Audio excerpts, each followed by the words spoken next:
Welcome everybody. My name is Karen Snick. I'm president of the Revere Council of PTAs, which is comprised of Bath, Richfield, Revere Middle School, and Revere High School PTAs. On behalf of our organization, I'd like to welcome you here tonight to this evening's Revere School Board Candidates Night. In just a moment, I'm going to turn this evening's program over to Jennifer Batten.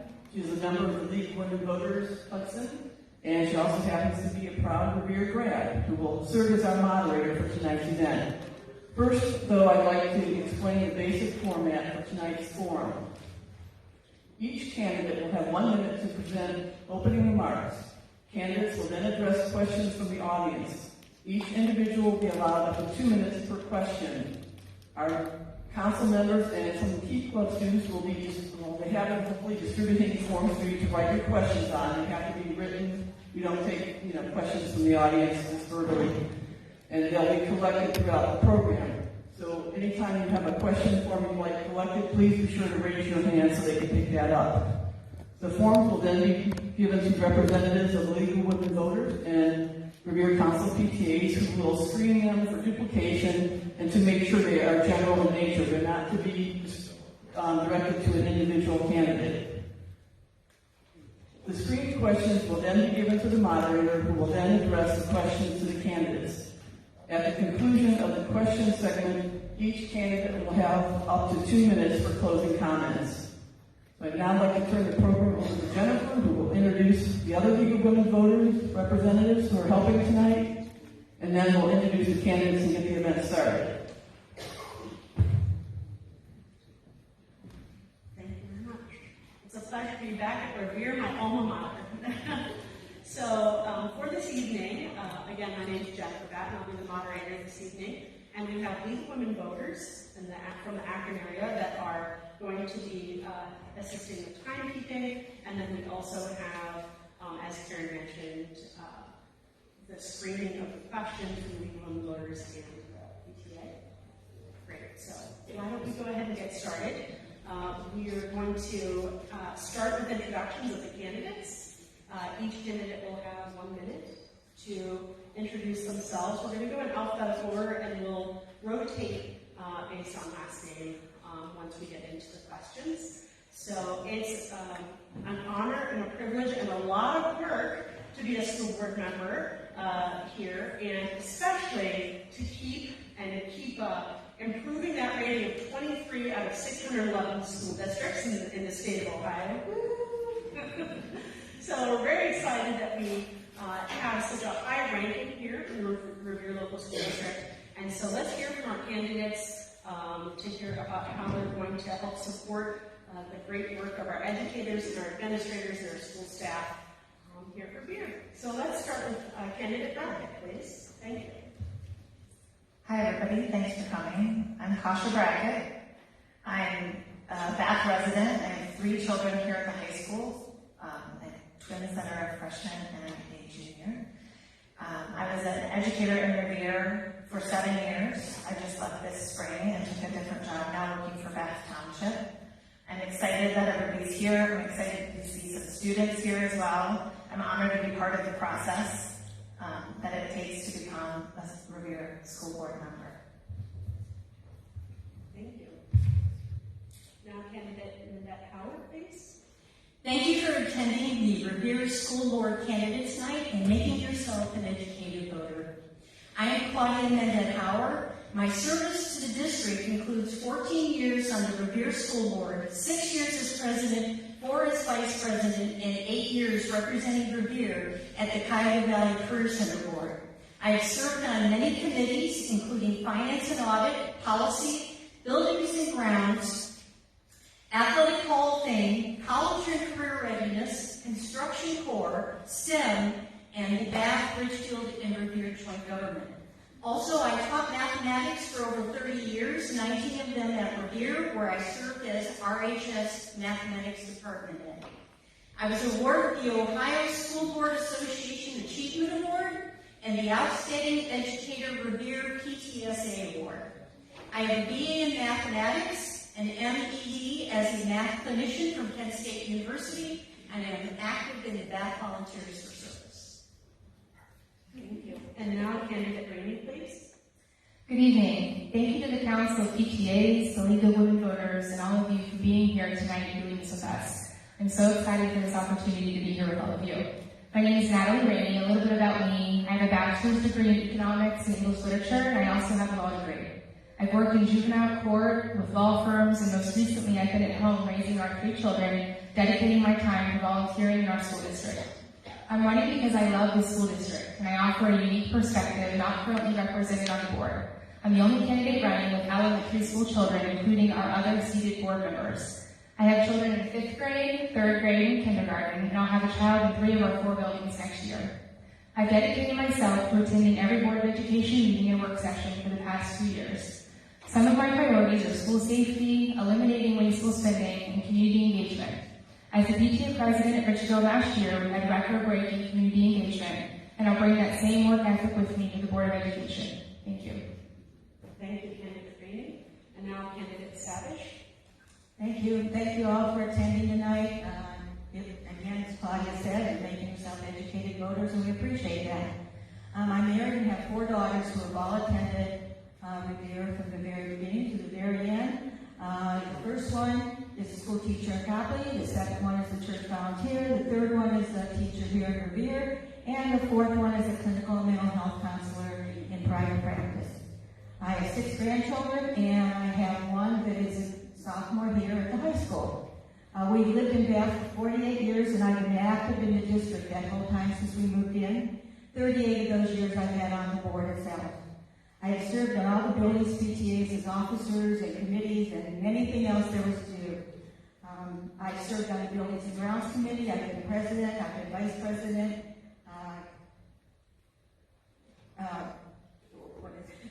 I'm currently on the policy committee.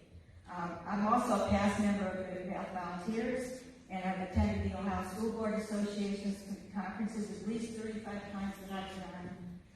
I've only missed about 10 meetings, so I can show you that I am dedicated, and I am... Thank you, Candidate Savage. Oh, I didn't, yeah. That's okay. But we'll have some more time to hear from you, so thank you. Candidate Stein. Hi, I'm Courtney Stein, and I'm a 16-year resident of Revere Schools. I am married to my husband Matt for 24 years, and we have 2 beautiful daughters. Meredith was a 2022 graduate and is now a sophomore at the University of Pittsburgh, and Avery is a junior at Revere High School. I earned my bachelor's degree in elementary education from John Carroll University, and I went on to teach 1st and 2nd grade for 6 years in Stone River Falls. When I had the girls, I knew I wanted to be a stay-at-home mom, but I wanted to stay involved in their education. So I have been a long time and active volunteer in all of their buildings, as well as most of their many activities. I was PTA president at Hillcrest Bath in the middle school, and I'm a member of the high school PTSA. I was a founding member of the RSF, Revere Schools Foundation, in 2014, and just 6 months ago, after an application and interview process with more than 26 people, I was appointed to fill a vacancy on the Revere School Board. Thanks for coming today. Thank you so much. And so, friendly reminder that all of you hopefully were able to grab a sheet if you'd like to ask questions. If not, you raise your hand, and one of the students from Kiwanis, thanks Blaine, is raising up the sheets there. One of the students will come by and either take your question, bring them up to us, or can provide more information. Great. So let's start with my first question.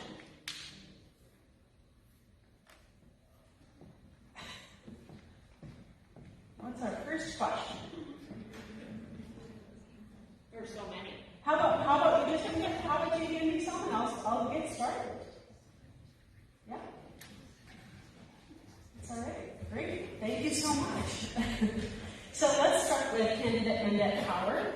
As a board member, how do you support the mental health and well-being of our students? And we all know from our time, even before COVID, but especially during COVID, how important this is. Candidate Mendette Howard, please. To support the mental health and... Sure. As a board member, how will you support the mental health and well-being of our students? As a board member, what we've done is to provide the resources for our school district. For instance, hiring a school resource officer who develops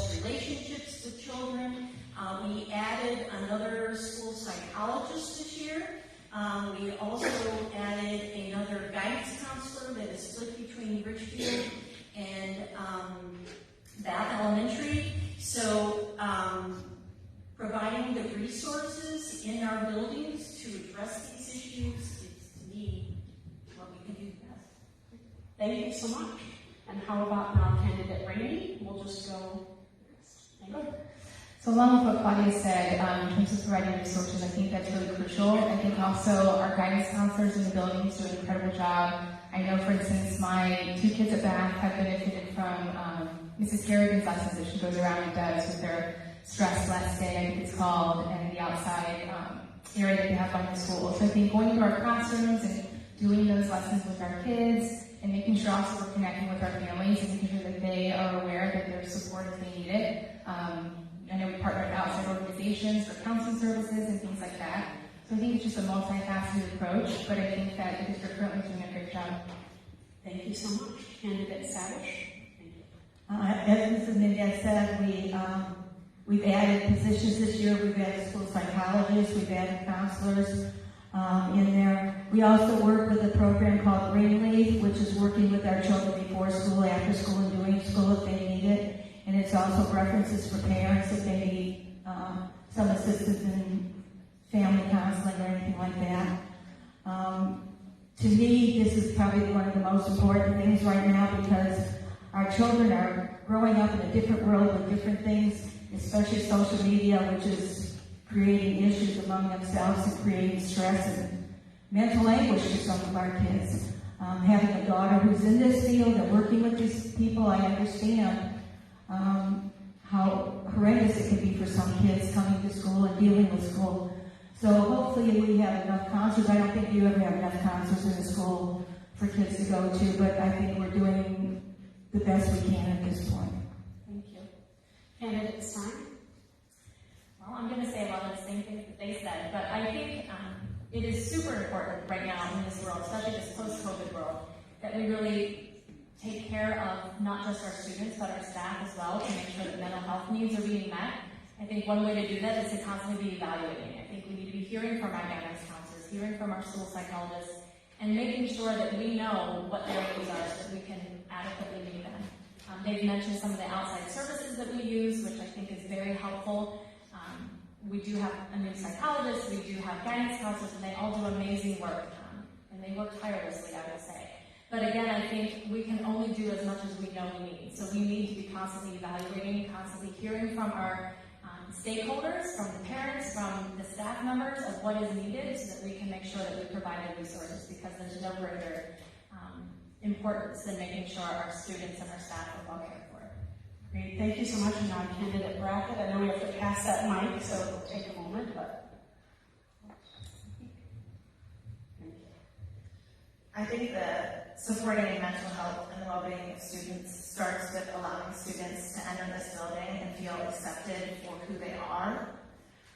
And once they feel accepted for who they are, they will feel part of their community, and that is a major part in mental health and well-being, not just for our students, but for everybody. So our teachers should have that same welcoming and accepting feeling within the school building.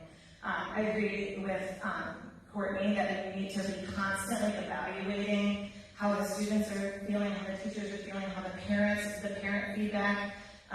We also need to make sure that we're managing the caseload of our counseling staff so that they are more accessible through the day. So adding counselors definitely helps, but continually evaluating that they do have availability on a day-to-day basis to be there for the students.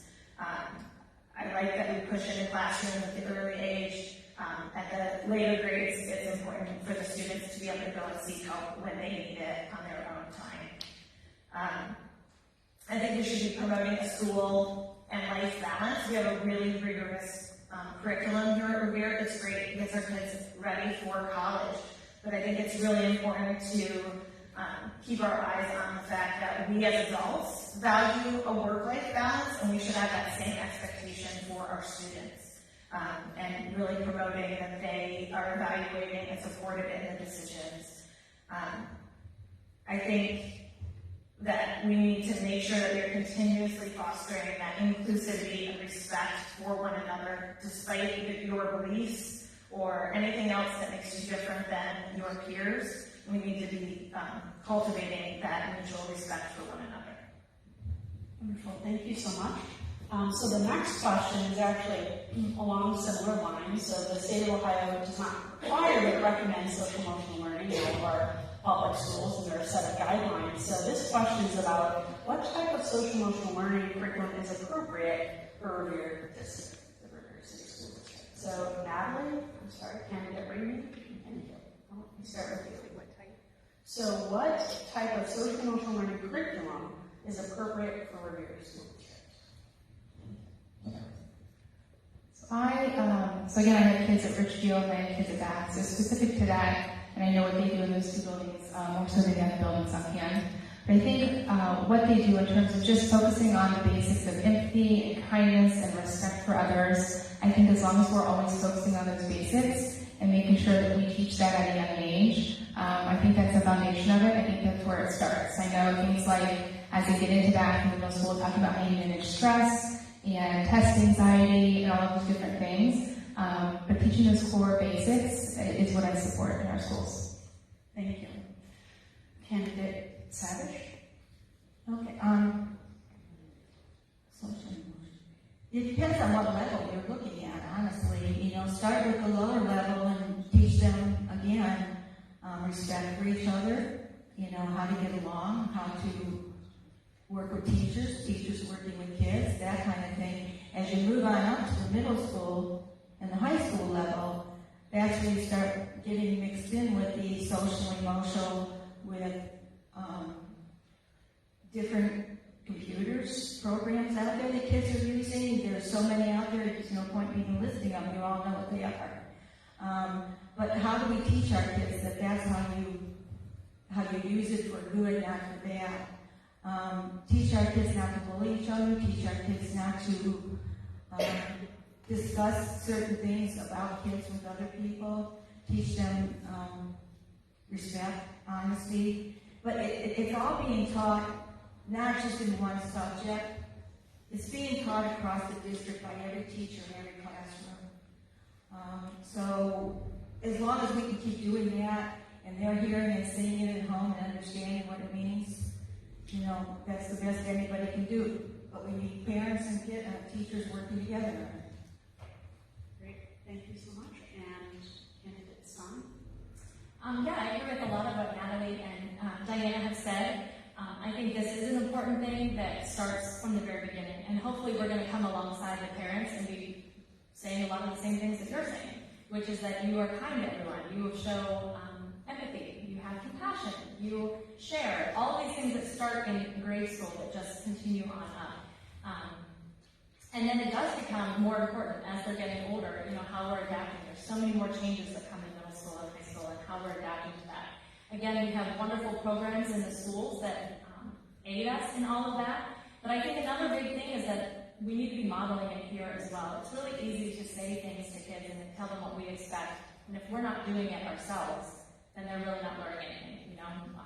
Really, they watch what we do, not what we say. So I think it's really important, and I think we see that here, that as a staff, as a school, and I'm included in that, as a school board member, it's important that we're emulating the same things that we're expecting these kids to see. But it needs to be a partnership at home and at school, starting from the very youngest grades all the way up until they graduate. That this is what we expect at Revere, and it's not even just what we expect at Revere, it's what we expect in our society.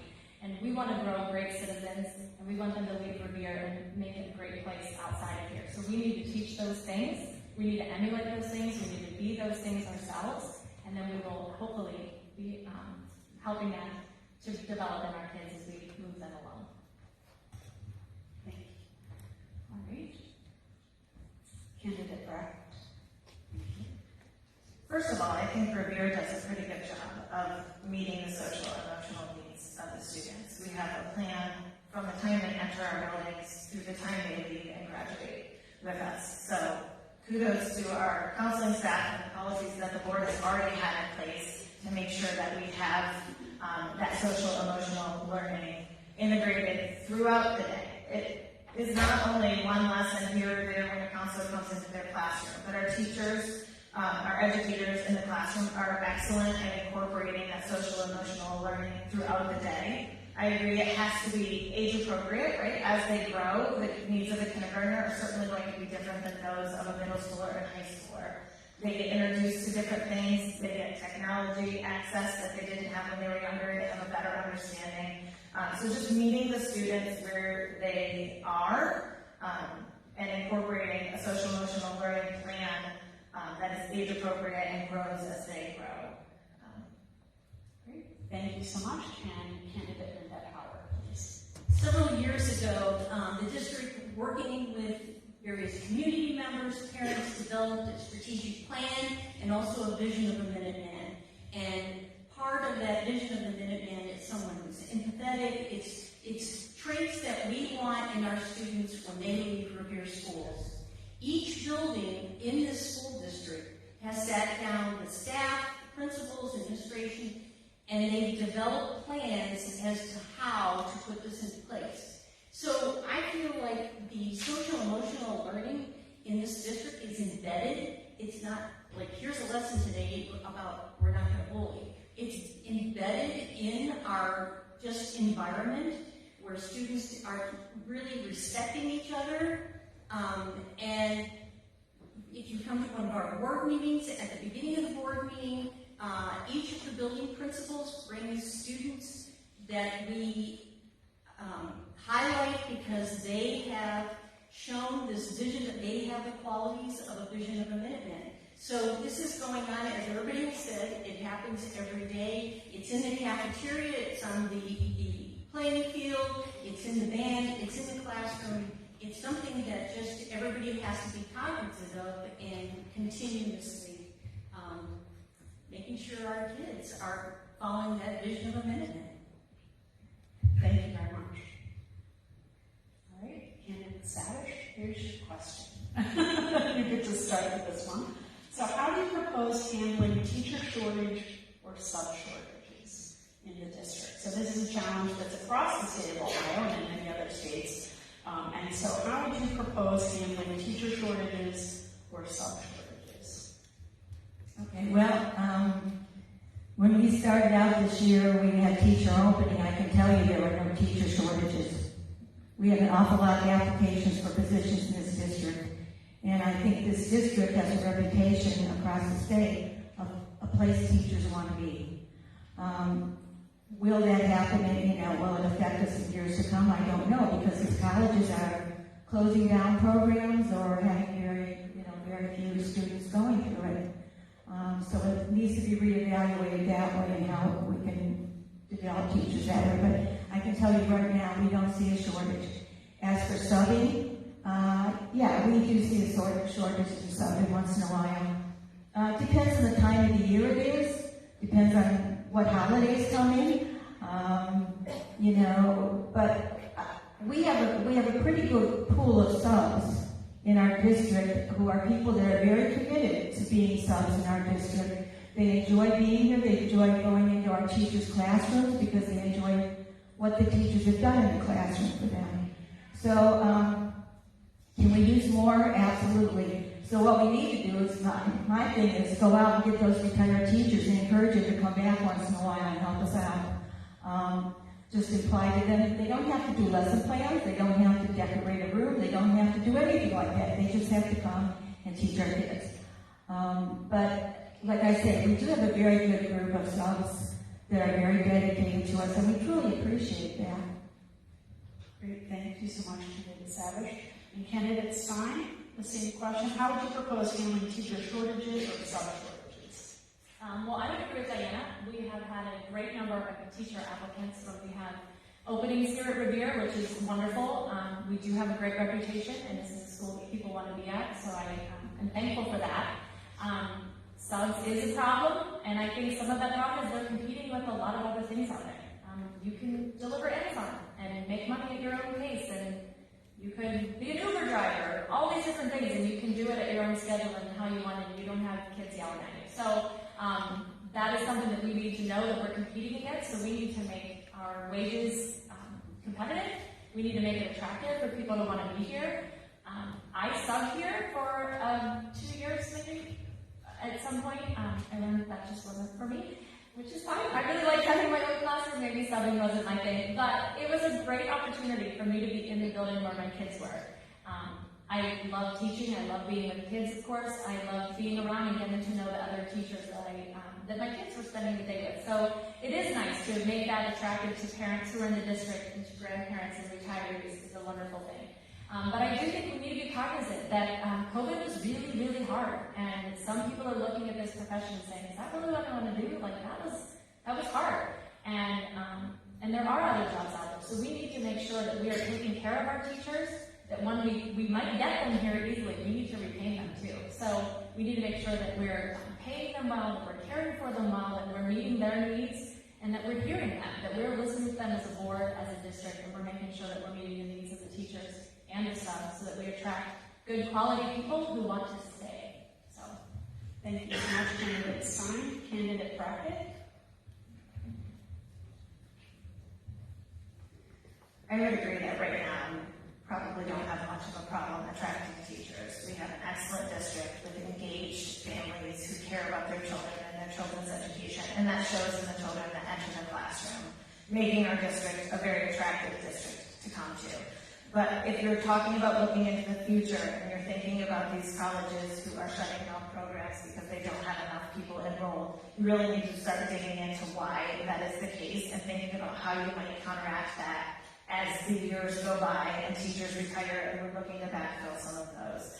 So I think you need to think about workplace satisfaction. So we need to be making sure that our district and building leadership is supporting the teachers so that the teachers feel heard, they feel respected, they have a good balance in their days, making sure that they are not continuously getting additional tasks or requirements put upon them that make the already difficult job of educating 20 to 25 students even more difficult. We need to always make sure that we have a competitive pay. I think Revere, compared to many other districts, does a good job at this so far, but we need to keep our eye on that to make sure that we're not falling behind. Having great families and a great district only counts for so much if your pay is way below other surrounding districts. As we think about the future, we may have to think about where the shortages are and potentially visiting how we can attract some of those high-level math and science teachers where those people are getting the same degree as other peers in the college and paying the same college money and then coming to a high school and getting paid a fraction of what their peers were from college. So really looking into the future, not just where we are today. And then as far as sub shortages go, I think focusing on parents. I started here as a sub as well. You guys raised the sub pay last year and the year before, and I think that really helped. Thank you so much. And Candidate Lynette Howard, please. And I agree, we did raise the sub-pay. I believe we have one of the higher sub-pays in the county. Because one of the things is our poor teachers were having to give up their planning periods to cover classes because of the shortage. So we have to continuously look at that. There is going to be a teacher shortage at some point. Last year, we had a tough time finding an intervention specialist. Very few applicants. I think in the future, as Candidate Brackett said, we're going to have problems with the STEM areas, mathematics, physics. It's going to be tougher to find those candidates. Recently, I had a conversation with someone who was a student teacher or supervisor at Walden Wallace. She lost her job because they didn't have enough students going into education at Walden Wallace for her to supervise. So she switched to another university, but if that is not uncommon. I'm going to be meeting with some people at Malone College. They're having the same problem. If they're looking at, do we need to get rid of our education programs? Well, they're looking at it from the financial aspect, but we're going to need a feeder system. So, maybe in the future, there's going to be, internships are very popular.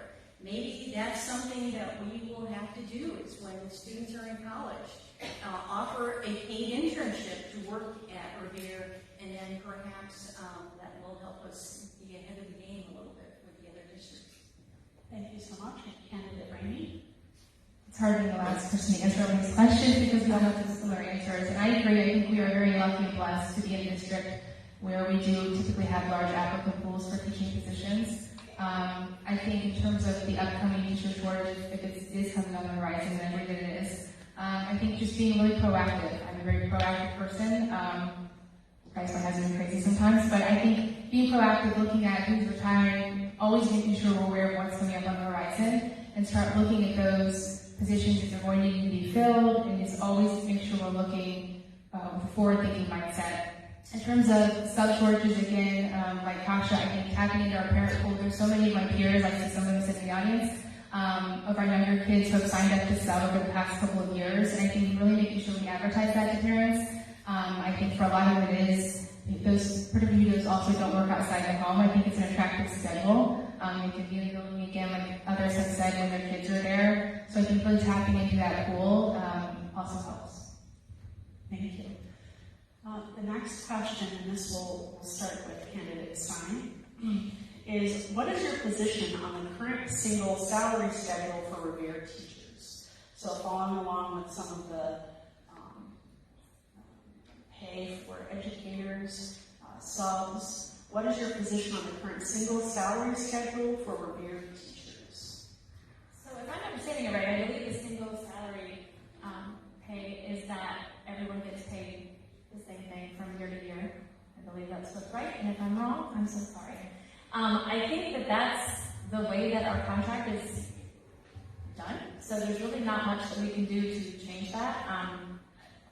From my understanding, having been a teacher, this is how the salary has, I don't know what the district that does it differently, so I believe that's how it's done in education, and so I would say I'm not going to do anything to change that. Thank you. Candidate Brackett.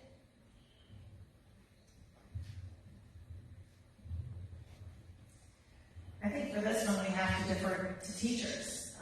We have to listen to what they're asking for when it comes to contract and negotiation times. If they're happy with the single salary schedule that they have now, then we should negotiate in good faith on their desire to keep that. If they're not happy, we need to be listening and starting to have a conversation around what makes them unhappy about it and what else they would like to see that look like.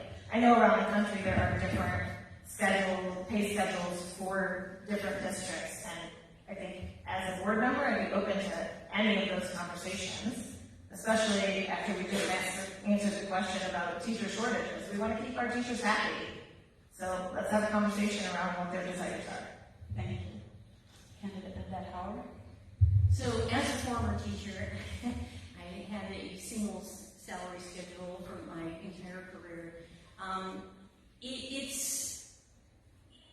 Education is totally different than business. Where business, you can see how you're going to reward people because, they created X amount of business, etc. How do you measure the success of a classroom teacher? Because everybody has different kids, they teach different subjects. It's a very tough thing to make, to do something where it would be based on the quality of education you're providing. And we're limited with how much money we have to spend. Our budget is based on what we collect in taxes. So I think there may be a challenge in the future when we find that there are certain areas that are going to be difficult to fill, and there may have to be, but at this point, it does reward teachers to continue their education. It rewards teachers to stay in the district because then they move up the salary schedule. At this point, it works. Thank you. Candidate Rainey. I agree pretty much with what everyone up here said.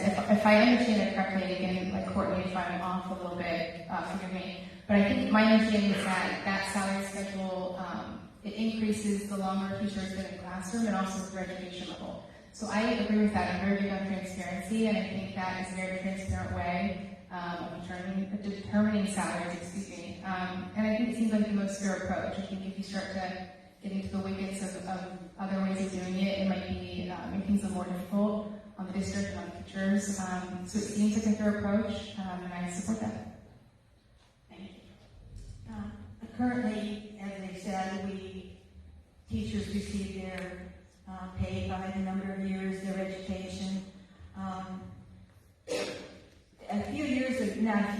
Some years ago, we added into their salary schedule some other steps, which changed a little bit for some teachers and some of their pay. So we do have some steps in there that maybe some other districts don't have. So at that next step, that teacher will receive a higher increase than if she had waited and gone to the next step past that. But right now, with the way it works, I think it's a fairly fair approach. Again, it's all up for negotiations. I can't even tell you how many contracts I've been involved in negotiating here. But it's in there. If teachers find that there's a different way to do it, then bring it to the table, and let's see what happens. I'm not sure what some other states do, or how they. There's other things that are different than we are. Basically, here in Ohio, my assumption is we do it the way we do it by years and steps. Thank you, Candidate Stein. Candidate Stein? Oh, sorry.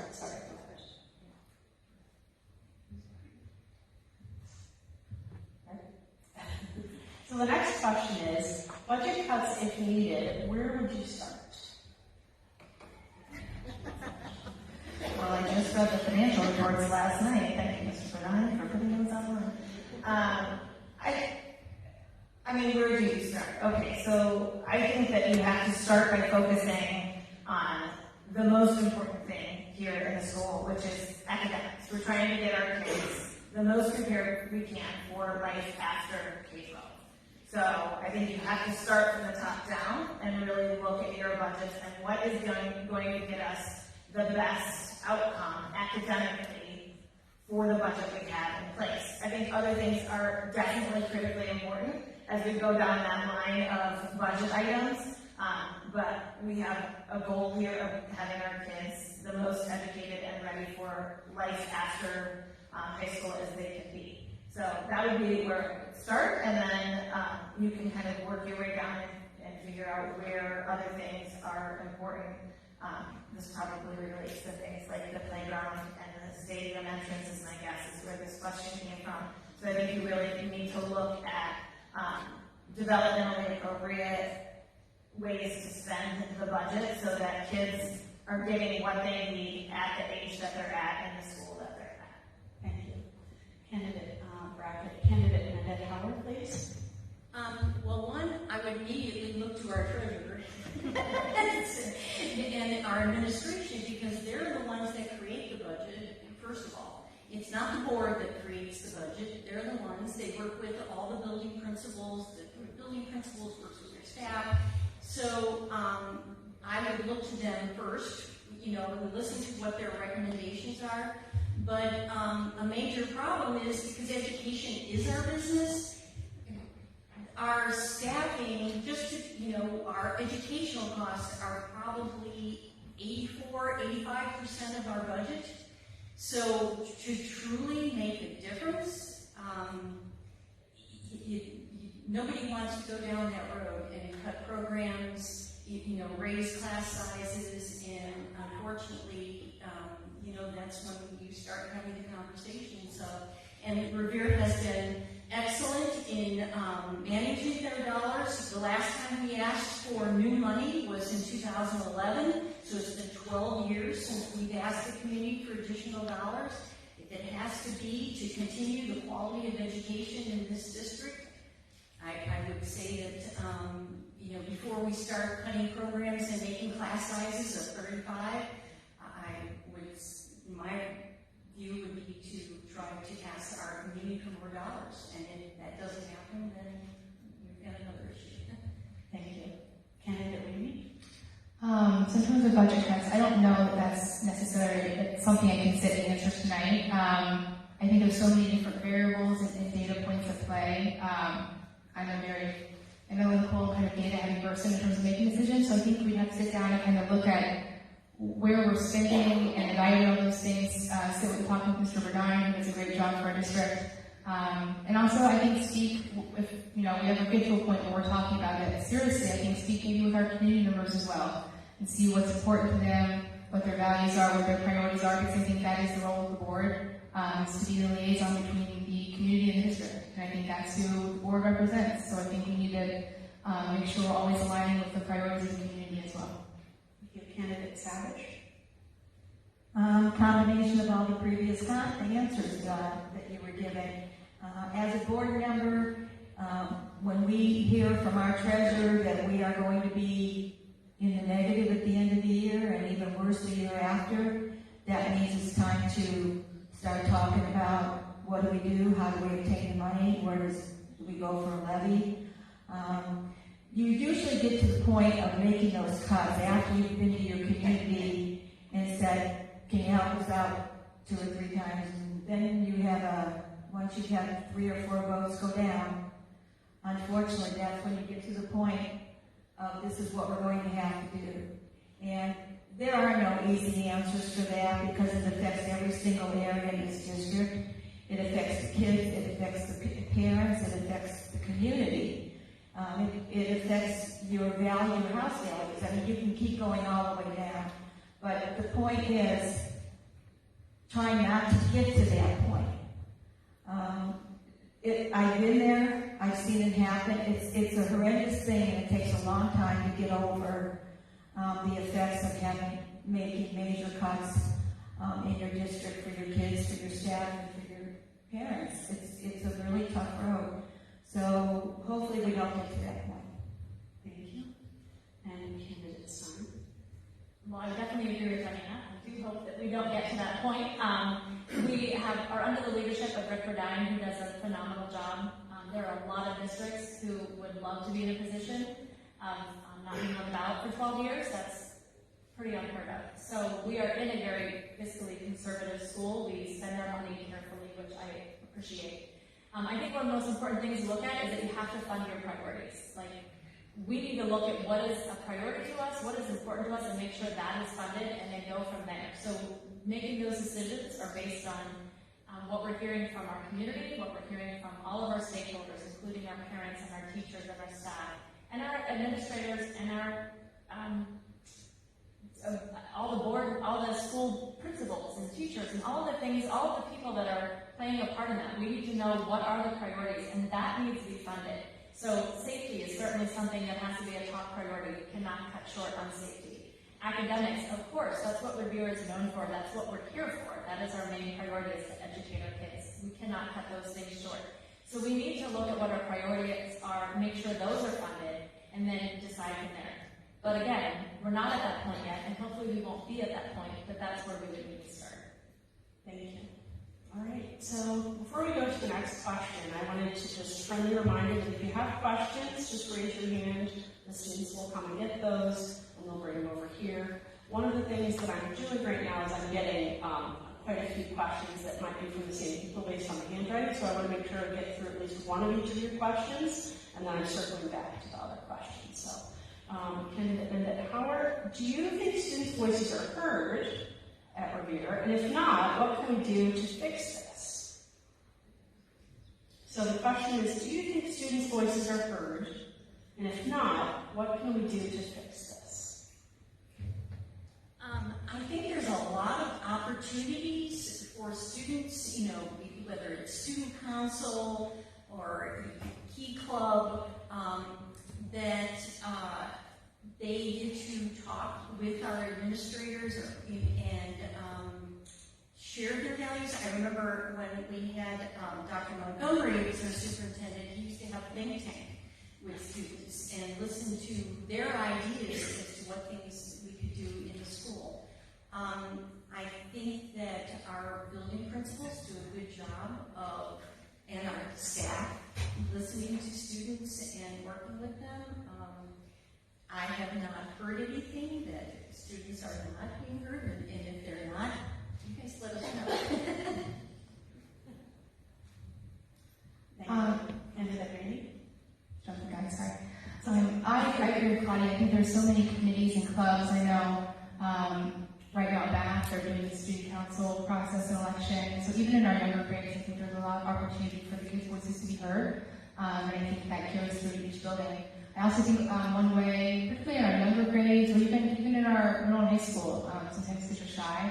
I think continuing to engage with their parents and keeping families looped in and making sure we're having those connections with our parents and our families for kids who maybe don't feel heard or don't feel they can speak up. Or I know one of my kids is very shy, so he sometimes relies on me to convey his thoughts to our teachers and staff. So I think just keeping those connections with all of our stakeholders is important. Thank you. Candidate Savage? There are, again, numerous activities and clubs kids can belong to voice their opinions that way. There's a superintendent council that works with the kids sometimes. Most of the buildings, the principals do have their own student type of government that meet with the building principals and voice their opinions that way.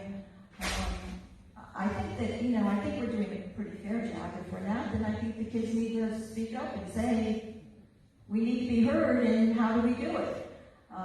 But there are principals, you can go to your guidance counselors and say, look, we'd like to form such and such a club and put together something so we can be heard. I mean, that's what your freedom of voice is and freedom of speech. So you're entitled to that just like anybody else is. So use it. Candidate Stein? Well, I think it's a great start. We have some students here tonight. I'm really happy to see a couple of kids sitting in the audience. I know some of you are helpers, some of you just appear to be sitting here listening, which is great. I think we need to be developing that. I think we need to be encouraging the kids to be open and come with their thoughts and their ideas. As a board member, I would be open to kids coming to me and offering thoughts or how I can help them to get their voice heard. I think that is an important thing. I think we need to teach that from a young age. And I think our principals do a great job. I think back to my time when I was in school, our principal I don't remember him being out and about so much and part of all of our everyday activities. So I think our principals do a really good job of really integrating with the students, being known by the students, being available to the students, which I think is important to build those relationships. If the kids feel that they have a relationship with their principal or with people who are in leadership positions, they're going to feel as though they can share and offer suggestions. I think the same thing with Dr. Tess. I know I agree with Claudia. I remember at Montgomery doing think tanks, which I love that. I think it's great that our superintendent is in the building so that the kids see him, that he is present, that they feel like they can say hello to him, that he knows their names. I think that's a really important thing. Again, it's building those relationships, and it's making the kids know that their voices do matter, and their opinions matter. And kids have great ideas. I mean, they are the future. And we want to hear from them, and we want to help them to get their voice heard. So if there's any way I can do that as a board member, I'd be happy to do it. And I do think we do a great job here. Thank you, Candidate Stein and Candidate Brackett.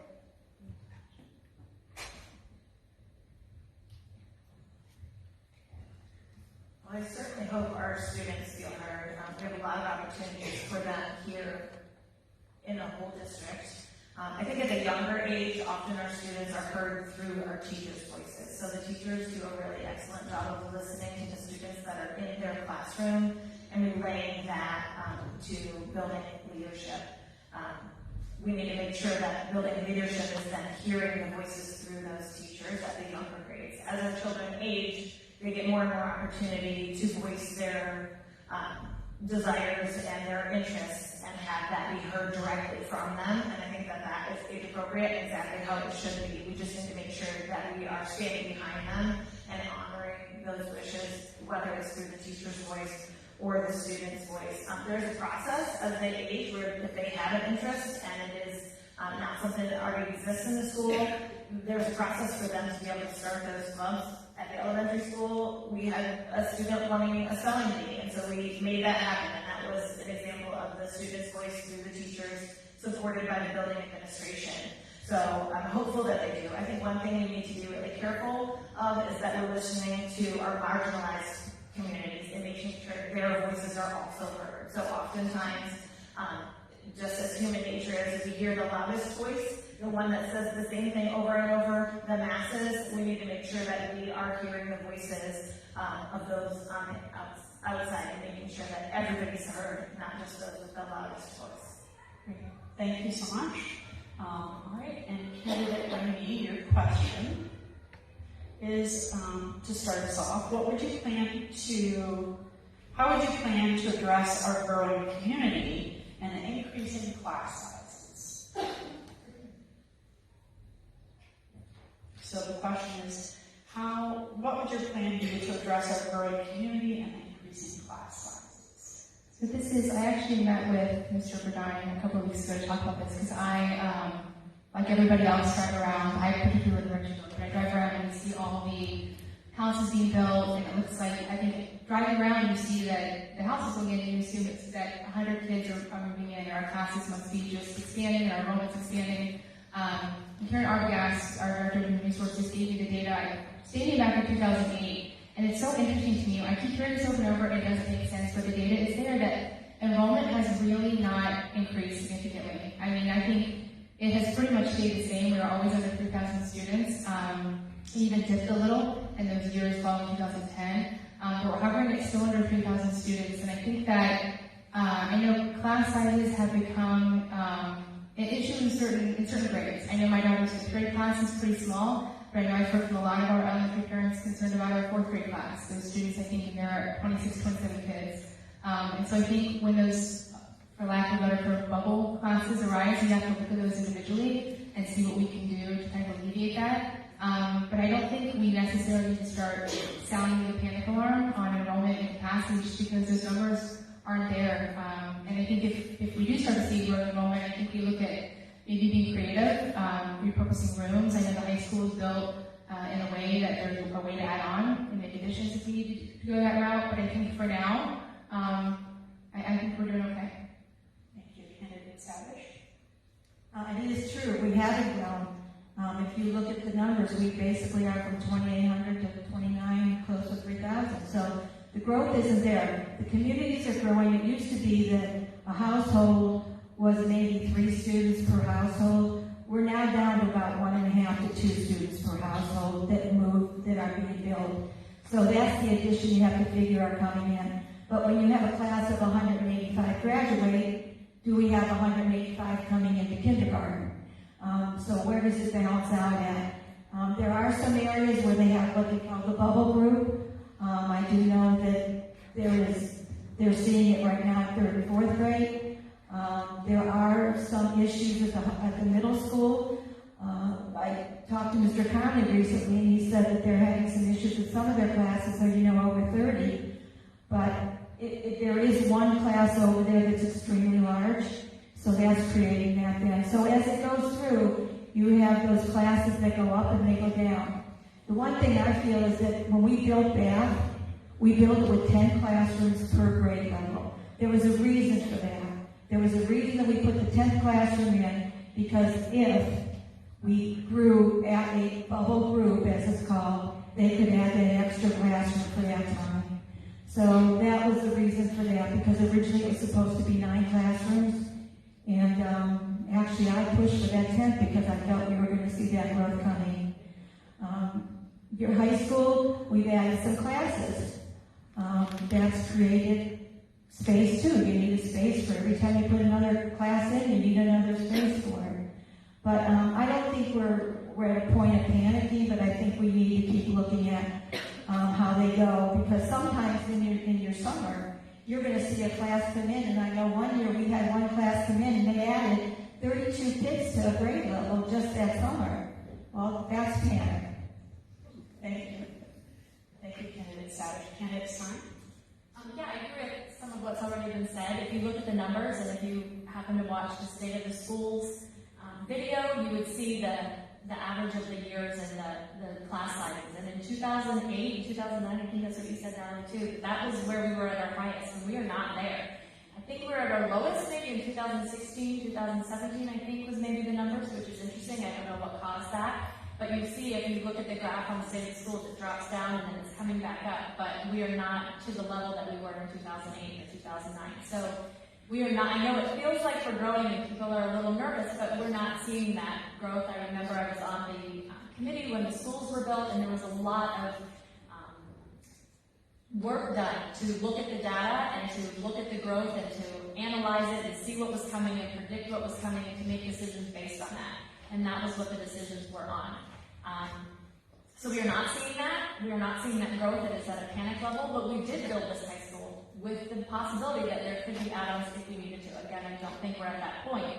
I think where we might find a little bit of growth is we do have numbers of kids. Some are legacy, some are religious reasons or whatever, who leave to go to a different high school. Sports, there's other different reasons. However, we've built some new beautiful buildings, and maybe that would change some people's decisions. Maybe people would start to take a look at Revere when maybe they were going somewhere else. So maybe we might see some growth in some of those areas where people start to look at Revere differently, and that would have to be taken into consideration. But I think the biggest thing is that we just have to be watching constantly and making sure that we're prepared if we need to be, and making sure our classrooms and our teachers have what they need to have. But again, I just don't see the need to have concern just yet. We're not at that point. Thank you, candidate Stein. Candidate Brackett?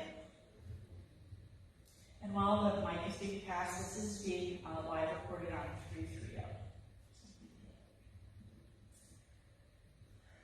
So I think we need to make sure that we are looking at what is coming ahead. So that's really the focus that I would think about when I'm thinking about a growing community.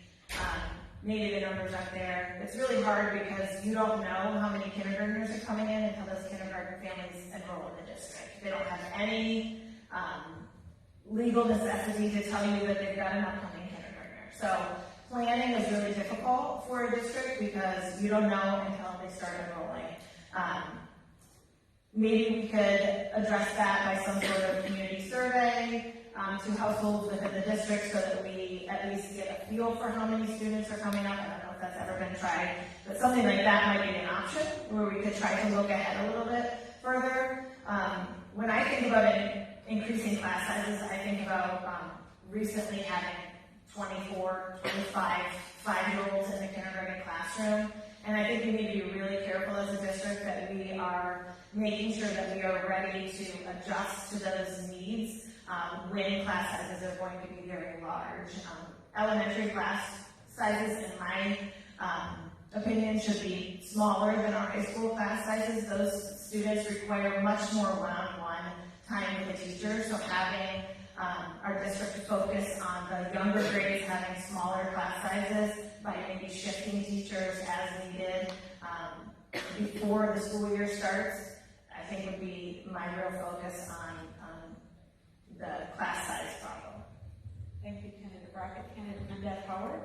So when we were planning the new high school and the new math school, part of the process was to do an enrollment study. And we hired a firm that looked at it, and they really predicted that for the future it was really going to stay pretty level. And as everybody's mentioned on the state of schools, here's a graph that shows you the enrollment, and it really has not varied.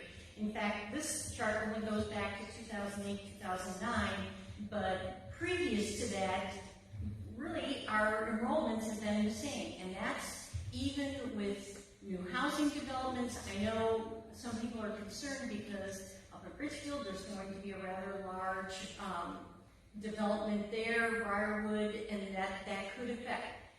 We sort of heard that for many years. Every time a new development would happen is, oh my gosh, what are we going to do because there's going to be a ton of kids, and it just never seemed to hand out. It's interesting to me, it's not like, and because I was a math teacher, not every year are you going to have 200 kids in a class. It's just, how does that happen? So unfortunately, there's going to be years where you have an exceptionally large class. It's harder to adjust for that at the elementary levels because you really need to add staffing, but then when you do with that extra staff person, when that group moves forward.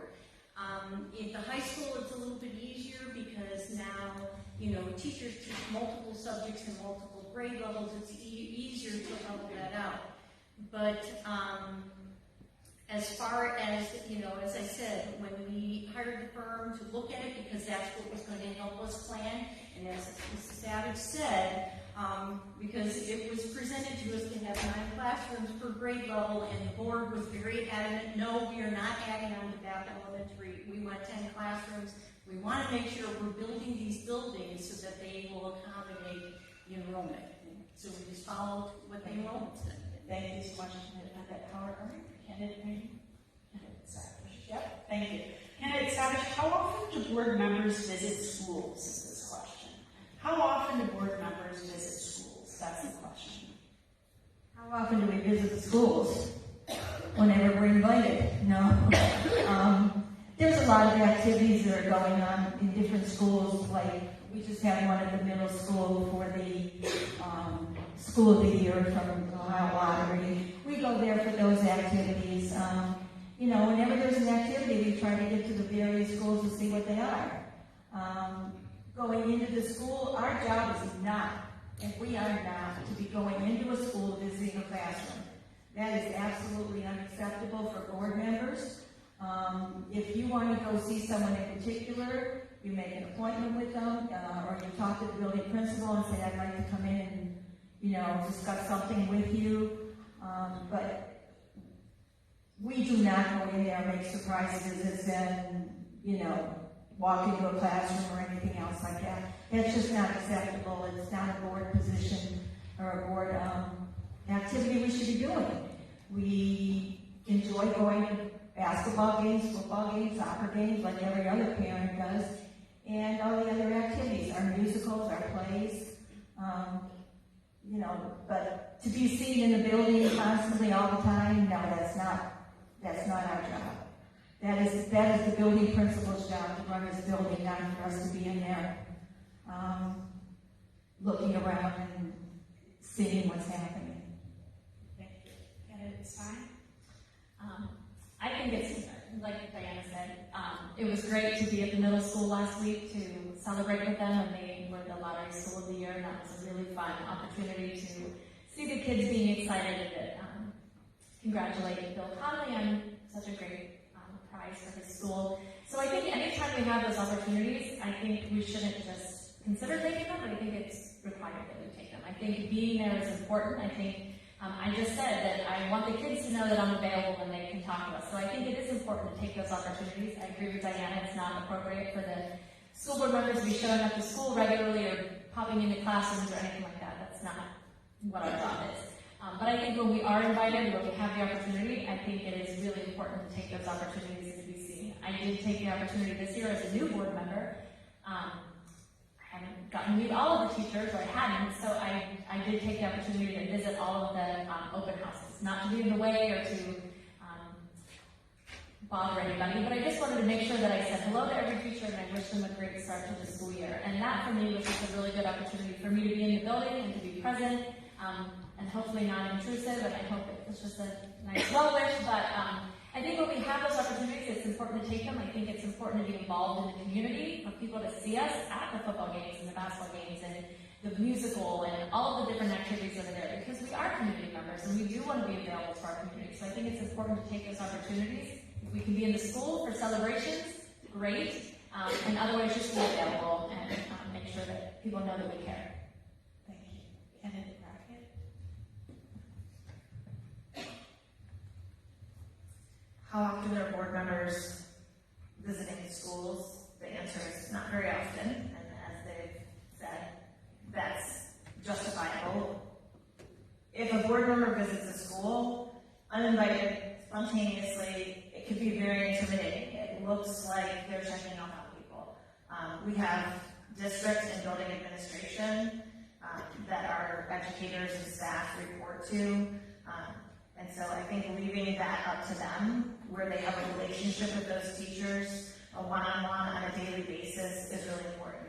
I agree we should be accessible. We should be, board members should be at school events after hours, approachable by parents and students alike and staff members, available to answer emails or take phone calls. Those are all really important things.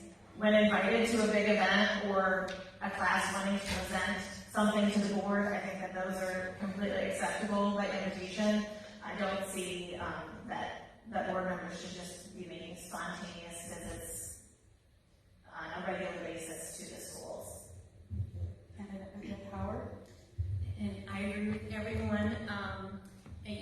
Just in this past year, we have a new playground over at Richfield Elementary. Well, previous to that, because the Richfield PTA really wanted to spearhead this, and they invited Mrs. Savage and I are on the Buildings and Grounds Committee, invited us to come over, did their presentation. We were more than happy to go over there and meet with the PTA and come up with a collaborative solution to having a new playground. We get invited to Honor Society inductions. I think everyone here will go to, we go to graduation, we go to the school plays, we go to the various sporting events. Just recently, the Bath School, they did an amazing presentation at our board meeting about a very creative writing program, and I know Mrs. Stein said, please, can I come and see the kids do these presentations? And I agree too. So we would love opportunities, but we don't want to micromanage.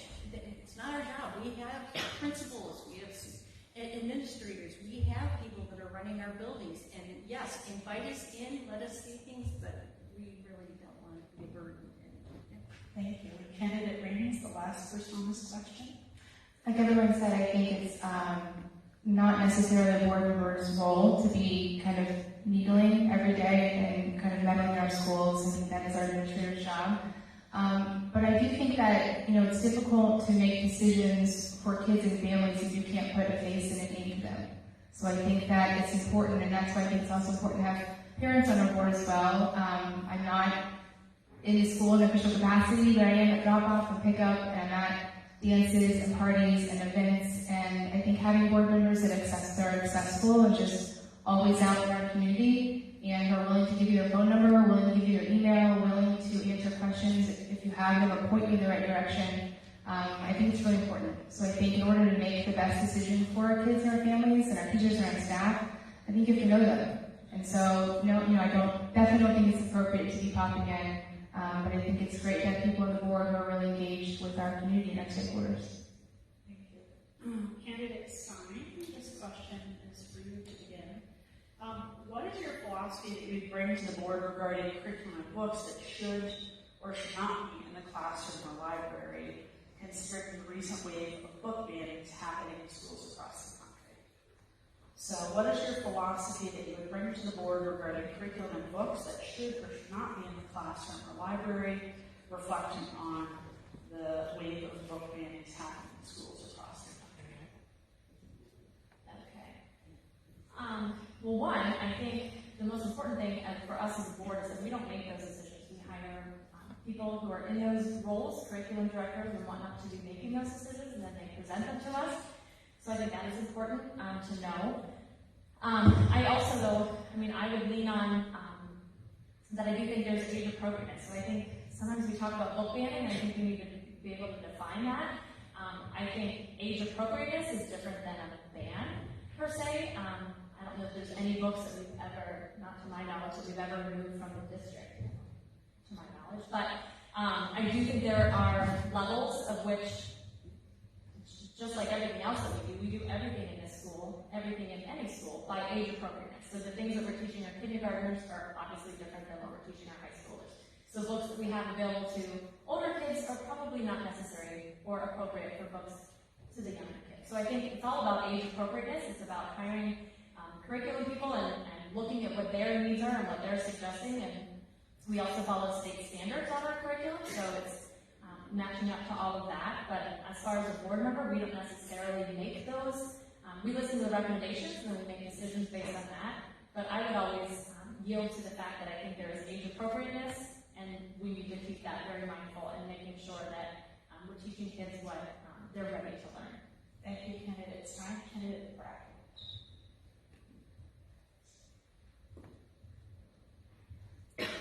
My philosophy to book banning is that we don't ban. We do what we've done for literally decades, or probably longer than that, where we schedule books appropriate for age and reading level.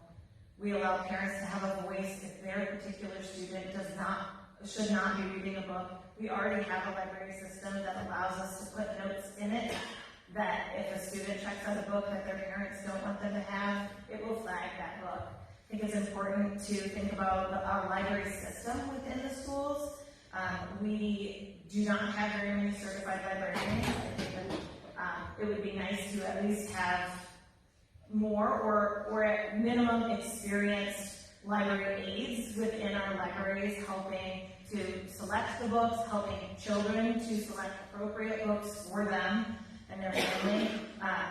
Scaffolding of books for age appropriateness and reading level is the way we've done it, and I see nothing wrong with that. I think as far as books in the classroom, we need to be trusting our educators. We have excellent educators in this district. We can hire the very best of the best, and they should be treated with respect and the trust that they have earned and deserve to choose appropriate books for their classroom. If a parent has a specific problem with a specific book, they should have a conversation with that individual educator, not request that a book be banned across the board with no other considerations.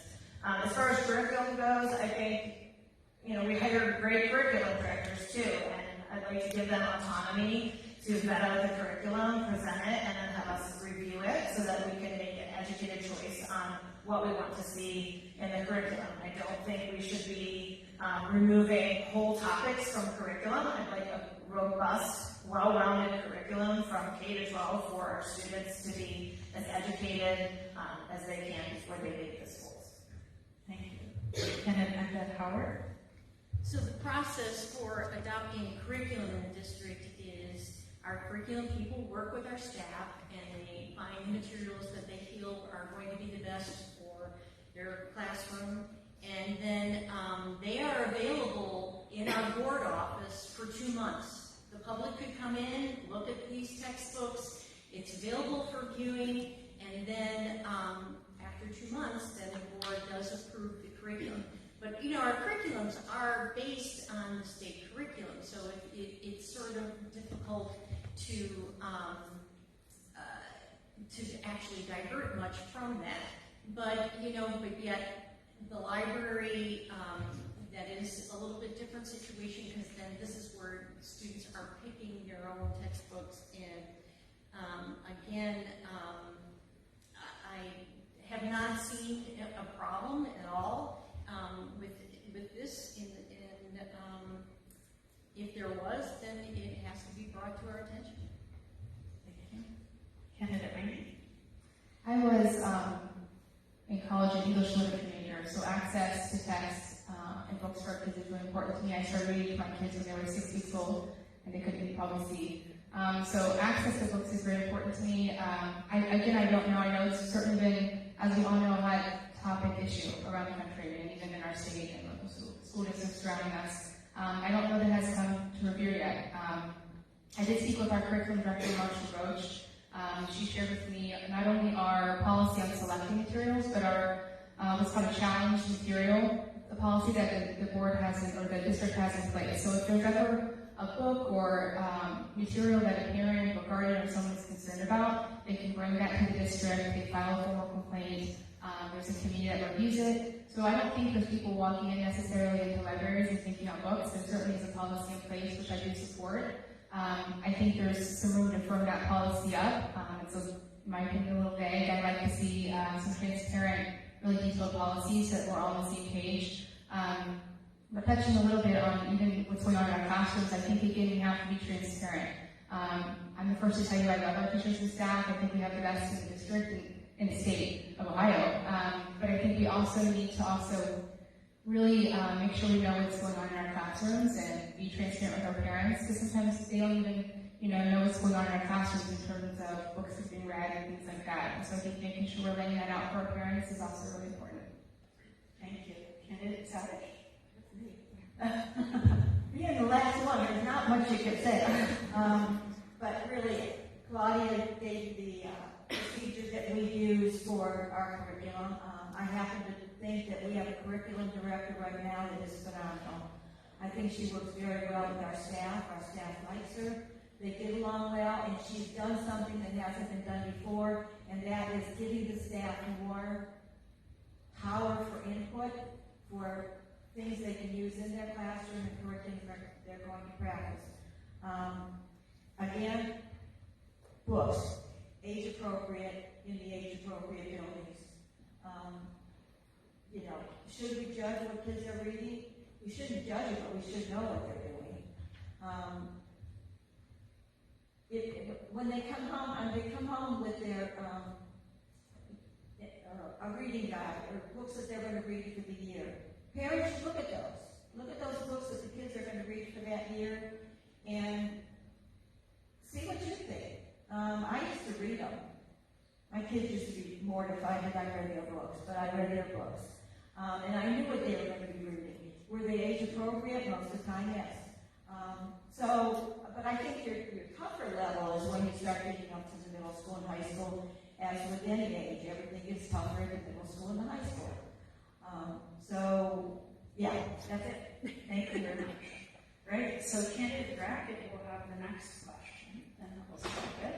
What do you think is the biggest challenge facing Revere schools, and how do you plan to address it? So I'll say that again for everyone. What do you think is the biggest challenge facing Revere schools, and how do you plan to address it? I think we have a few challenges. Funding would be one. I'm watching closely what's going on with the State Board of Education and the DeWine's budget that we just passed. The voucher changes within that are a little concerning. It allows many, many more families to utilize vouchers. That money comes directly out of the budget of our school. So funding is a huge concern that I'm watching closely from the state level down. And then I think that we have to worry a little bit about not getting caught up in the heated political climate that is going on around us right now. So making sure that we stay focused on the things that are important to Revere, the things that Revere does really well, and not making assumptions that what you're hearing around you that's very heated is also happening here. We need to be asking questions if you have concerns, not just making assumptions. And then, which we've already touched on, but just looking forward to educator shortages and making sure that our educators feel supported and trusted within our district to make sure that their work satisfaction is high so that we can retain those good educators and recruit the best of the best like we always have done. Thank you. And then Annette Howard. I agree, there's not just one challenge. State funding is an issue. It's been how many years? I think it's over 20 years ago that the state funding formula was declared unconstitutional. People have tried to fix it. It still isn't fixed, but and it's hard because people are proposing different changes a lot over the years, and we still have to try to figure out how to budget, etc. We're not sure how that's all going to happen. So state funding is important. And we've talked a lot about the teacher shortage, but yes, we have a shortage of bus drivers, aides, cafeteria workers, custodians. We have a shortage throughout the whole district. And, as it is, we have a problem. Our athletes have to wait to get a school bus to take them to their events, which is not something that happened in the past. So those are issues that, and I think we've come up with some very creative ways to try to resolve those, but I think it's not totally fixed. So we have to think about how we're going to staff all of our positions. And also safety. I mean, it's unfortunate the world we're in now that parents have to worry about the safety of their students while they're in school. And, we will continue to work, for instance, with our safety forces because they meet on a regular basis and try to develop plans. They analyze. Our school resource officer is always researching various things that we can do to make our schools safer, but I think it's something we have to continuously look at. Candidate Rainey? I agree in terms of the being concerned about bus driver shortage and all those things. I met with AJ, our new transportation director, a few weeks ago to talk about that, and I left feeling really positive about it. He said we were down 5 routes a couple of weeks ago. We have 3 new drivers coming in. They're going to be starting in October. I think they're still the same. I haven't heard the latest. So I feel, and he's going to be a great sub list, so I feel we're in a great place with that. We can always improve, keep attracting subs. In terms of finances, again, I really trust Mr. Burdine. I think we're in great hands with him. For those who know me, that school safety is a big passion of mine. So I think school safety. We have one amazing amazing school resource officer, Officer Gressler, who we all love and know he does an incredible job. We need more. We need more school resource officers. I know there's a national shortage of police officers. I understand it's difficult, but I think we need, as a district, to really start looking at how we're going to alleviate school safety issues. Over the summer, I went to the Ohio School Safety Summit down in Columbus, and I listened to one of the Sandy Hook first responders speak and present for over an hour, and Officer Gressler was there as well, and it has stayed with me since I left that day. It shook me in a way that I feel like every parent and every educator should have to listen to that speech. So I think school safety is a big concern. Technology, as you all know, I just joined or logged on or signed up for ChatGPT last week to kind of keep up with the latest and greatest. So that is changing at a rapid pace, and I think we always need to make sure that we're educating our kids so that they're ready for life after Revere, and technology is, I think, a big issue. And special education. I go to all of our board meetings. I hear our concerned parents at the end of our meetings get up and speak about how they feel that their kids are falling through the cracks and not being served. And I think there is an incredible opportunity, I'm really optimistic about it, to enhance our special education department and give them opportunities while they're at Revere to prepare them for life after Revere. So I think there is a great opportunity there. Thank you, Candidate Savish. There's enough, and you asked for, the major concerns. Right now, I don't believe we are actually looking at major concerns. I believe we're looking at issues and concerns, but nothing that we've looked at in the past. Excuse me, in the past we've looked at some things that were so effective to the district and so detrimental to the district that we weren't sure how we'd handle them. Right now, I believe, and I think for every year I've sat in the candidates night, we've mentioned funding. Funding hasn't changed in all the time I've been in here. But unfortunately, right now, we have vouchers that are hurting us more and more every year. The state of Ohio used to have about 650 school districts in it. We are now paying money out to over 1,000 school districts when you start putting in the privates with vouchers. And that's money that should be in the public school, because if you look at the Ohio Constitution, it says we have one public institution of education. And that's not the way it's being used right now. That's beyond. The other thing is I still look at mental health. I look at safety as an issue. I look at special ed as an issue especially. That's always been a concern of mine. I've been dedicated to that program for almost the whole time I've been on the board. And again, our shortage of employees, bus drivers, cafeteria. We have our cafeteria people moving from building to building and leaving. And I mean, I've never approved so many changes and so many new positions in cafeteria and educational aids that we have been doing this year. So there are minor issues that we all have to address, but they'll work out. Thank you. Candidate Stein? So again, on the last month, you're going to hear a lot of repeat. Funding, of course, is an issue. I'm not even going to repeat everything, but yes, there's changes at the state level that could affect us, and so we need to be watchful of that. Bus driver shortage, of course, as we talked about earlier, making competitive wages, drawing people here, giving incentives, allowing them to have dual positions, giving them reasons to want to be here. I think those are all important things that we need to really focus on. Bus travel is important to our community, and we need to make sure we're providing it safely and also consistently. We need drivers every day, so we need to make sure that we're paying attention to that. Safety is a huge issue of mine. As I mentioned, I joined the Revere School Board at inception in Revere Schools Foundation. I'm getting them mixed up now. At inception in 2014, and our primary focus at the time was safety. We have evolved, and there's lots of things we focus on. But the real reason we got started was safety, and that is still an important mission of mine. We have Scott Dressler here, who is amazing. If you don't know, he was Ohio School Resource Officer of the Year, I think 2 years ago. Phenomenal. We are lucky to have him. And he says we need another resource officer. There's no greater authority to me than what Scott Dressler says and what our law enforcement says. And if they say we need another one, then we need another one.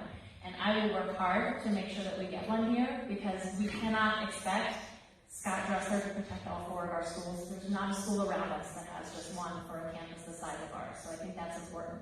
And lastly, I think making sure that all kids' educational needs are met. You hear people say things like falling through the cracks. That is not how we want to do it. And we have amazing teachers here who pour themselves into these children, and they work so hard. So it's not a lack of effort by the teachers, but there are things that cause kids to sometimes fall through the cracks, and we need to make sure that we're meeting all of the needs. Our high-level kids are exceptional here. We need to make sure every kid is getting the right education. Thank you, candidate Stein. All right.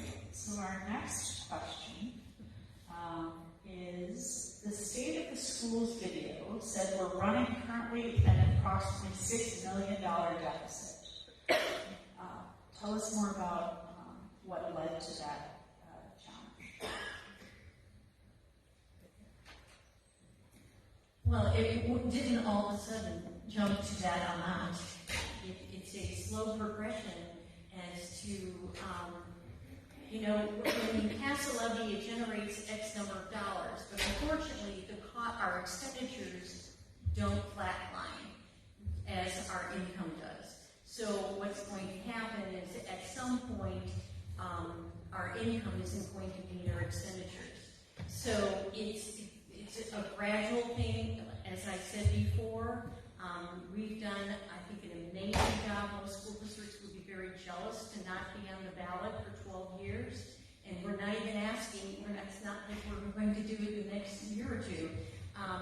So we've managed our dollars well. And, for instance, this year in staffing, even with adding new positions, our goal was to stay cost neutral with that expenditure. So I think we're doing everything we can to keep things in control, and we still have a few more years before we would have to ask for help.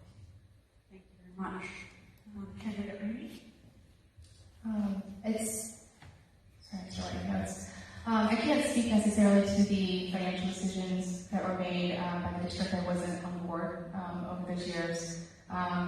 But I think that in terms of going forward, I think we have to really make sure that we're respecting our taxpayer, make sure we're respecting their dollar. I think particularly coming out of COVID, people are still struggling. As I've been going around talking to people, it's difficult to maybe see in a district like this, but there are people who are still trying to bounce back from COVID. We're now obviously dealing with increased property appraisals. People went through those appeals. We won't yet know what that effect on the rear will be until maybe 2024. So I think it's balancing all of that. I think it's just being really mindful again. We keep mentioning Mr. Burdine. It's good you're here tonight, and we can keep pointing to you. But really just working with him to make sure that we're really respecting our taxpayers' dollar. And always looking at kind of where we're spending and being responsible with that. Thank you. Candidate Savage? Can you repeat that question? Sure. So the question was about the current deficit and how we got there. Yes. We really aren't in a deficit right now. That is a projection over years to come, within probably, I believe, the next 2 years, if I'm not mistaken, 3 years. How many? I think that was a spending deficit in FY28 of $6 million, so the question is a bit misleading. Yeah. I mean, we're not there, and we're not going to be there for a while. And in fact, I don't believe Mr. Burdine would allow us to get to that point, because he would be telling us if that's in 2028, he'd be telling us in 2025 that we need to start looking at getting on the ballot again. He's just not, I have to put every belief I have in funding and financing with Rick, because I believe that he has done wonders to this district. Again, keeping us off the ballot for 12 years is almost impossible to do in any district. We went on the ballot and asked for $68 million to put buildings in and renovations and so forth. Mr. Burdine was able to get that done, and our total cost was close to $80 million, and he finished it and he got it out. And he did the job by our interest earnings and other ways of using our money. So there is no deficit of $6 million, so please don't pass that around the community. It isn't true. Great. that's helpful to make sure we have clear, accurate information. Thank you. Okay, candidate Stein? Well, I'm going to jump on the Rick Burdine bandwagon and say we are in wonderful hands. We can trust him. I've been on the board for 6 months and seen how careful and meticulous he is with our finances. But I have also worked with him on the Revere Schools Foundation, just through that process, knowing how money is spent and how he works with us.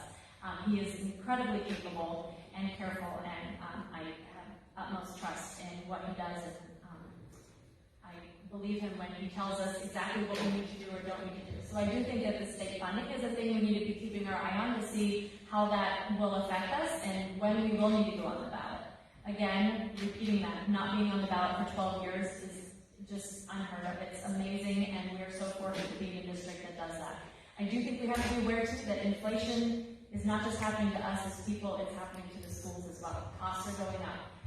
It certainly is higher now than it was before, and we feel those costs here in the schools as well with the things that we're providing for. We have needs being met, and again, we fund our priorities. So sometimes we have to spend money on things that we know are a necessity, and we shouldn't shortchange that. But I think we're in great hands, and I don't think we need to pull a panic button. Okay, so while that mic is passed, sounds like we have a fan club for our treasurer. Yeah. We're just recording and take home. Well, Henry on 330 All right, so candidate, yeah, candidate. My grocery budget also has a spending.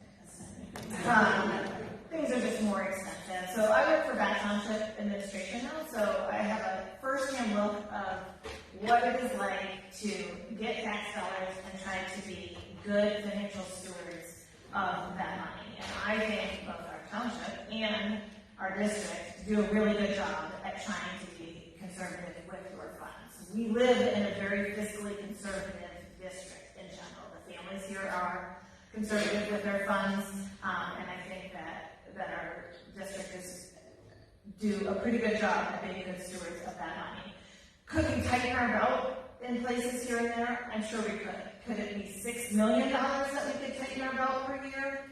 Not without making some really significant sacrifices to something. Programming, class size, staffing, something like that. Wages, supplies, programming, insurance, all are going up every year. You guys see that in your own homes, and the school is not immune to those effects. All right, and then our last question that we'll have, I think we have time for, is that correct, Karen? Yeah. And for those questions we didn't get through, Karen will share a little bit more about that. There'll be a second opportunity where some questions will be able to be shared, and Karen will tell you a little bit more about that when, as we close. So, how, the last question is, what changes would or could be in the future for bus safety? So we really haven't talked about transportation as much, so let's close with bus safety, please. So I know that the governor recently created a committee. There was a little, I want to say a little boy who died on a bus accident, on a school bus. And so I know that the committee was recently created statewide to kind of look at bus safety and how we can increase that. I don't know that I have specific answers about what might be on the horizon, but I think that we have great bus drivers. I think that the training to go through to even be a bus driver, doing an OPH or transportation director, I didn't realize if you have a CDL and you can drive much larger trucks that you then have to kind of almost start over to be certified to drive a bus. So I think that I'm sure that training will be enhanced in some ways. I think we might see that. I don't know if we look at other things on the actual school bus in terms of seatbelts, I don't know if that's even realistically a possibility, but I do think changes on the horizon. I know that if they're looking at it from the state level, and that will obviously trickle down to Revere being in at some point, whenever they decide on. But I think that those things are on the horizon. Yes, again, there is a new committee appointed by the governor to check into bus safety.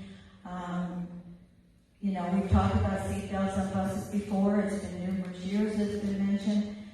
The question is, do you put 2 belts a seat? Do you put 3 belts a seat? You know, the high school kids sit 2 to a seat, the elementary little ones sit 3 to a seat. I mean, there's questions like that are coming up. The questions are also when you're looking at the little guys, can they buckle and unbuckle their seatbelts? And do we need an aide on the bus to help them buckle and unbuckle their seatbelts? You know, there's going to be all kinds of questions, I'm sure, that are going to come up on this committee, and you know, have to be looked at to see what's feasible for districts to do. God forbid anything would happen in our district like that, you know, what happened to that little guy on that bus. We wouldn't even want to live with something like that, but again, I don't know whether seatbelt is safe, and I don't know, I wasn't there, I can't say. But hopefully this committee comes up with something that's workable for all districts, and we find ways again for the safety of our kids. That's what we have to look at, is where are they safe and how do we keep them safe? Thank you. Candidate Stein? Yeah, so they mentioned it, but Governor DeWine has created a task force to take a look at this, and I think it'll be really interesting to see what information comes out of that. I just did a report on this actually at the school board meeting last month as the legislative person, and there was many bullet points of things that they're considering. They're looking at information from previous crashes, they're looking at training, they're looking at seatbelts, they're studying so many different things to really take a look at what we can do in our state to make our buses the most safe. And of course, that is the number one priority, is to make sure when you put your child on that bus, you expect your child to come home. And we as parents can understand the terrible nature of what happened should not happen here. So I think training is important. I think AJ, our new transportation director, does a really great job. I think just making sure that, again, we're taking care of the needs of the buses, making sure our buses are safe, making sure they're running properly, making sure we have good trained drivers in those seats. And I think bus behavior is important too, to make sure that the kids are behaving. If you have a group of kids misbehaving on a bus, you've got to distract the drivers. You need to make sure that we're assessing that, making sure that that is all taken care of. But I think it's hard to know what is coming in the future. There's going to be some information coming out from this task force. I'm sure they'll be getting information as quickly as they have it. So hopefully within the next year we'll have some good, clear ideas and the path forward. Thank you.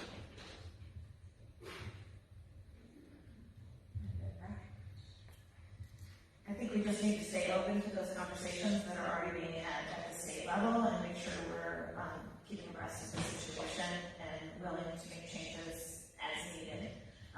That's the large scale thing for bus safety. I think making sure that we focus on the driver shortage, because the less buses you have means the more students per bus, and that in itself is a danger to the students. I know my own students, when they were bused from back to Richfield to pick up the younger kids, sometimes got squeezed on a bus and literally didn't have a seat, just rode in the aisle on the way. Things like that are just not acceptable. So just making sure that we're aware that those situations are happening and doing what we can to circumvent anything like that happening in the future. Bus behavior policy needs to be really focused on, because you're right, distracted drivers are not safe drivers. So making sure that we have a strong bus behavior policy and good follow through when bad behavior is happening. And then I think about it on a little bit smaller scale, where you've got lots of students riding together, and maybe we need to look at the safety of their emotional and social well-being. I have neighbors who won't put their kids on the bus because of things that they've seen from other kids on the bus. So making sure that we are taking care of that part of bus safety as well would be important. Thank you. Last, Candidate Howard, please. So the composition of this task force committee, I think they're doing a great job, because they have bus drivers on there, they have all kinds of parents, so they're looking at trying to look at the situation and not just, especially having bus drivers, they're the ones that know what happened. One of the things that they're already, someone is proposing legislation where there will be mandated seatbelts. Avon Lake just recently did a pilot study with, they had 2 school buses with seatbelts. At this point, they're not even using those buses because there were so many problems between malfunction of the seatbelts, just how they fit the kids. The bus driver cannot get out of their seat while they're driving the kids. and yet you've got a problem at the back of the bus. So I think that no matter what happens, I would want to make sure that we're not, because to put seatbelts in it would be very expensive, but yet let's make sure it's going to improve the safety and not cause problems that now we're in a worse situation. But I also agree that, we've put various technology in the buses over the years for the bus drivers, but I think bus behavior is that can be very distracting, and so that's something that we always need to keep our eyes on. Thank you so much. So what we're going to do now, and I probably shouldn't say that when I went through here, when I was younger, all these lovely hills, it was so much fun to sit on your legs in the back of the bus when we were over the hills. So I probably shouldn't have said that, but it was awfully a lot of fun on that bus. We'll close now with the candidates' closing statements. Each candidate will have 2 minutes, and we'll close. So, let's see. So, candidate, where are we now? This is Well, I just finished, so. all right. So we'll start with candidate Rainey then. We'll have you do your closing 2 minutes, please. Thank you again for everyone for being here tonight with us. I'm excited for the potential opportunity to serve all of you on our Board of Education. This is a role that I don't take lightly. I understand the gravity of some of the decisions that the board has to make, and I believe that I have the experience and dedication necessary to help lead our district in a positive way. My background in and passion for economics and law gives me a breadth of knowledge on not only fiscal responsibility and working to be responsible with taxpayer dollars, but analyzing situations from all angles and using sound judgment to make difficult decisions. I think it's incredibly important to have members of the board who understand what it's like to raise children in these times, and who can put a name and a face to our kids and our families. Times have changed. They are changing, and we need voices at the table who are in this every day, who have the utmost stake in the game, who can bring the perspective of not only being a taxpayer and a community member, but of having your own kids in these buildings every day. I understand that school safety is on all of our minds. I know that technology and keeping up with it and ensuring that our children, who are the leaders of tomorrow, are prepared to take on life after they leave the walls of Revere. I know your concerns about class sizes and curriculum and extracurriculars and testing and making sure your children don't fall through the cracks, about your tax dollars and financial constraints and the rising cost of living. Being in this community with you, your kids, your families, and having the opportunity to raise my children in Revere has been one of the greatest experiences in my life. And with respect to everyone at this table, and I have respect for everyone sitting up here, I believe there's no one who will work harder for you and your families. For those who have known my work in our buildings, I believe you know that about me, and I'm excited to bring that dedication to all of you at a district level. It would be an incredible honor to earn your vote on November 7th. Thank you. Thank you. Candidate Sadish. I live by one quote, and it's all children are to be educated to their highest potential. And that's something I look at every day. I look at the kids and I say, are they where they need to be? Are we getting them where they need to be? Some learn faster, some learn slower. They grow faster, they grow slower. They're all different. How do you have a classroom of 25 to 28 kids and teach them all the same thing? How do you differentiate between how those kids are learning? Those are questions I have all the time, and those are questions that come up to us as board members in various areas, whether it's special ed or it's high achieving or our middle of the road kids. I've dedicated myself to this community for 38 years. Being on the board, I have, like I said, I put 4 children through this district. They received great educations. They've been able to come back here and serve their own district that they graduated from. I'm experienced, and I continue to educate myself about what's happening and what's ahead of us. And I'm committed to our children, our staff, and our community. And I'm requesting that on November 7th, I'm one of the 3 you vote for. Candidate Stein. Again, thank you all for coming tonight and being a part of this process and learning about us. I want to thank all of the ladies up here. I have worked with each of you in some capacity or another over these many years, and it's a pleasure to be on the stage with you. I hope you've gotten a chance to learn a little bit about me and who I am and what I stand for, but I hope what you take away from this is that I'm an advocate for kids.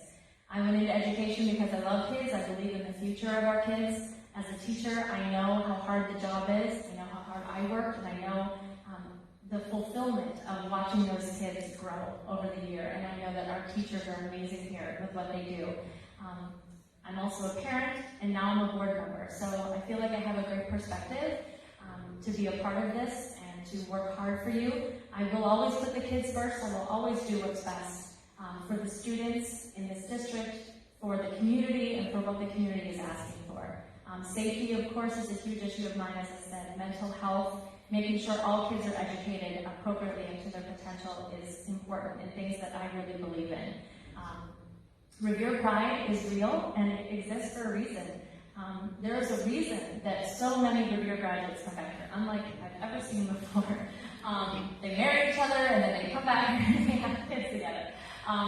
But that's there because people are so proud of Revere and of what we do here. We teach our kids so well. We prepare them so well for the future. As I said, my daughter's a sophomore in college. I can't tell you how many times she's told me she's well prepared because of the education she's received. It warms my heart to know that I'm sending her off equipped. I'm proud of Revere. I love it here. I have loved being a part of this community for my kids and for my family for the past 16 years. I want to keep doing the work. I'm honored to have been appointed in March, and I really want to continue the work that I've been doing and keep meeting the standards that our community expects of us and do that well. So on November 7th, I ask that you will vote for me and keep Courtney for Revere Schools Board of Education. Thank you. Candidate Brackett.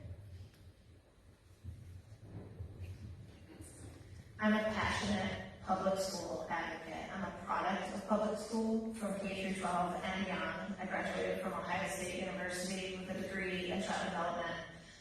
I'm a former educator, recently just leaving Revere Schools this year after 7 years. I understand the struggles of our educators on a daily basis right now within Revere Schools. I'm a current parent of 3 children that go here. They're now in the high school, but we've been through all 4 of the buildings recently. So I understand the experience that the parents have as they're moving through those schools. I also currently work for Bath Township, so I have a working knowledge of what it is like to work for and advocate for a tax-funded entity. So with all of the experiences that I have that are varied, I think that I am the best candidate to serve the needs of this community, and I hope that I get your vote on November 7th. If you have any questions, feel free to email me at bracketforward@gmail.com. I'm happy to talk to anybody about any topic that's important to you. Thank you, Candidate Brackett. Candidate Howard, any closing? I love Revere. I've been here as a teacher and now as a board member. It really is a great school district. You should all be so proud of it. And as Courtney said, alumni move back to the district so their children are going to receive the same education that they received when they were here. Fewer homes are available to purchase because of the desirability of Revere schools. Much has been accomplished in the district in the last few years. We have secure vestibules in all of our schools and video cameras. We have a full-time school resource officer, increased police presence. Last year we had 16 National Merit finalists and commended scholars. This year we have 19. Our Ohio Performance Index rose to 103.73. RHS moved up in the U.S. World Report to 23rd in the state. We have one-to-one technology. We don't have to rely on the PTA to fundraise to get iPads for our schools.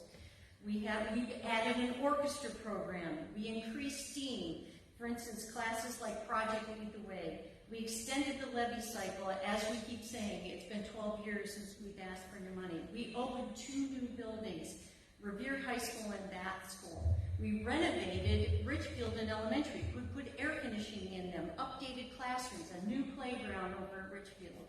We've added teaching positions to our talented, dedicated staff. There's been some wonderful things happening in the district, and I'd like to continue with that. I believe that we need to meet the needs of all of our students and prepare them to be independent contributors to society and have a fulfilling life. That is my main mission of why I would like to be again on the school board. So if re-elected, I would work to ensure that the Revere continues to provide the education our community desires for their children, maintain the status of a desirable district to live, and to continue to demonstrate fiscal conservatism. I thank our community for your past support and respectfully ask for your vote on November 7th, so I may continue to serve this wonderful school district. Thank you so much. Please give a round of applause for all of your candidates.